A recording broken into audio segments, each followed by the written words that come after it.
Kalau melihat abreviasi MBTI-nya saja, INTJ dan INTP hanya sedikit berbeda. Padahal kalau ditinjau dari fungsi kognitif, INTJ dan INTP lumayan memiliki perbedaan yang cukup signifikan.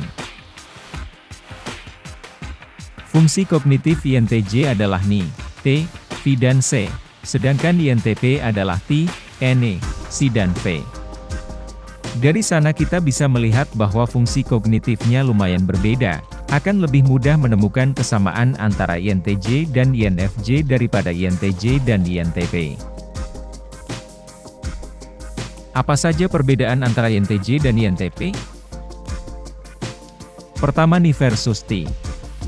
Intuisi adalah fungsi kognitif persepsi realita dengan merekognisi pola dari data, dalam hal ini mengklasifikasikan dan mengabstraksi data tidak linear, untuk kemudian membuat inferensi tentang hipotesis, ide baru atau prediksi.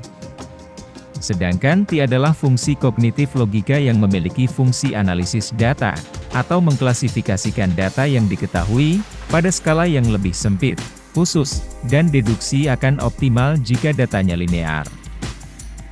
Dengan kata lain, Ni menginferensi data yang tidak linear secara komprehensif, T mendeduksi data yang linear dan partikular atau khusus. Itulah mengapa fungsi kognitif Ni adalah fungsi T, versi yang lebih meluas dan holistik dalam arti Ni adalah fungsi penalaran persepsi logis, dan T adalah fungsi logika formal yang lebih khusus. Kedua, Ni versus N.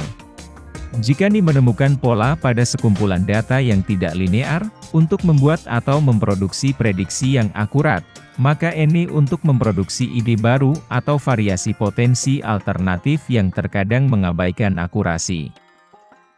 Ini bukan berarti dominan Ni tidak bisa memproduksi ide baru, hanya saja Ni berfokus pada pembuatan ide atau prediksi yang mendekati kebenaran atau esensi yang universal.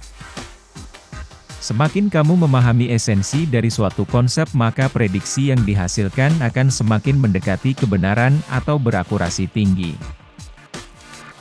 T versus T.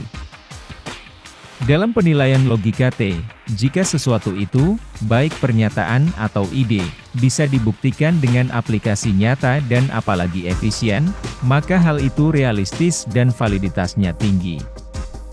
Sedangkan parameter penilaian logika T, cukup dengan konsistensi dan koherensi antar pernyataan atau data, maka hal tersebut valid. Singkatnya T, deduktif, T, induktif, intuisi abduktif. Abduksi adalah proses berpikir di mana kita memperbarui masa lalu kita, mempertanyakan masa kini kita, dan membayangkan kembali masa depan kita. C versus C.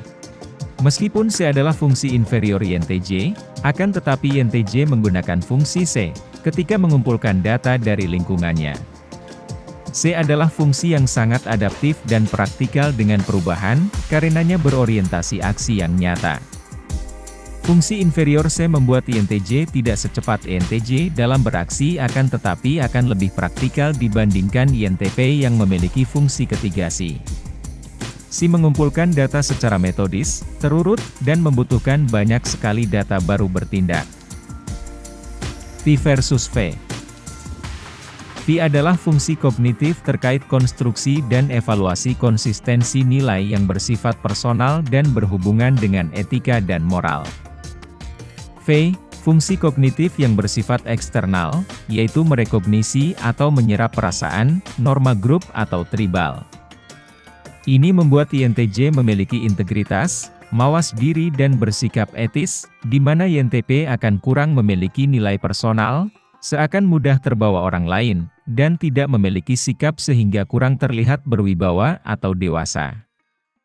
Akan tetapi di sisi lain, hal ini yang membuat INTJ seakan keras kepala, teguh dengan pendirian dan berkemauan keras, sedangkan INTP lebih easygoing dan santai.